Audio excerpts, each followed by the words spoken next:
In the late 1960s and early 1970s, women in Canada's cities lived in fear of a man whose horrifying crimes blurred the line between reality and nightmare. Known as the Vampire Rapist, Boden terrorized communities, leaving behind a trail of blood, death, and fear. His twisted signature, bite marks on his victims, evidence of his monster's obsession. This is the story of Boden, the predator who earned his chilling nickname and shook a nation to its core. Boden's reign of terror began in Montreal in 1969. His first known victim, Shirley Audette, was found in her apartment brutally strangled and bearing horrifying bite marks on her body. The case sent shockwaves through the city, not just because of the violence, but because of the uniquely sadistic nature of the attack.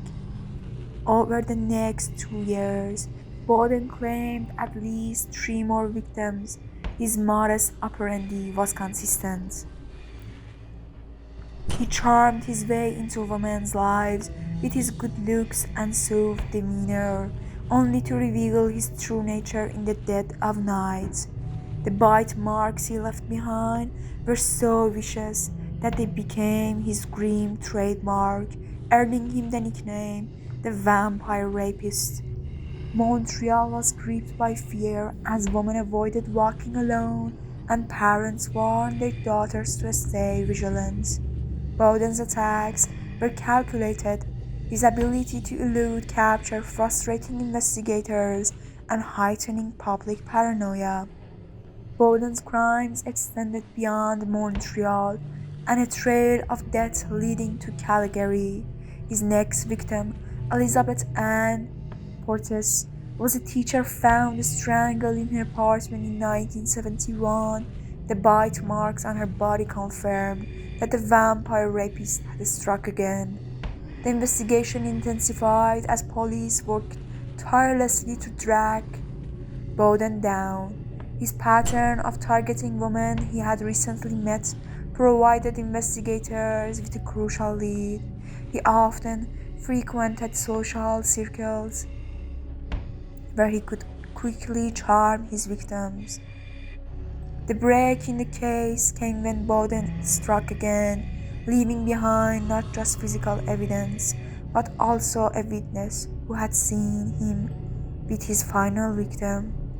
Terry Carson, armed with his testimony, investigators were able to identify Wayne Boden, a successful traveling salesman as they suspect.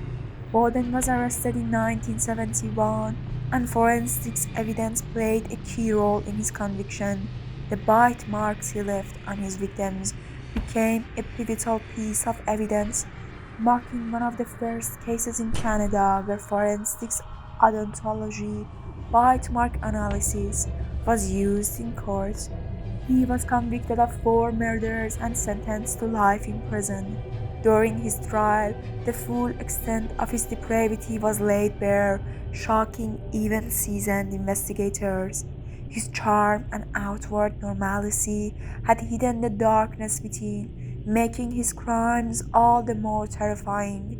Boden remained in prison until his death in 2006, but the scars he left on his victims, families, and the community he terrorized remain.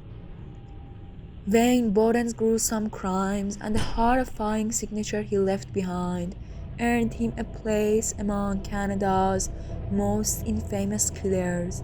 The vampire rapist may be gone, but the fear he instilled serves as a stark reminder that sometimes the monsters among us wear the mask of charm and normalcy.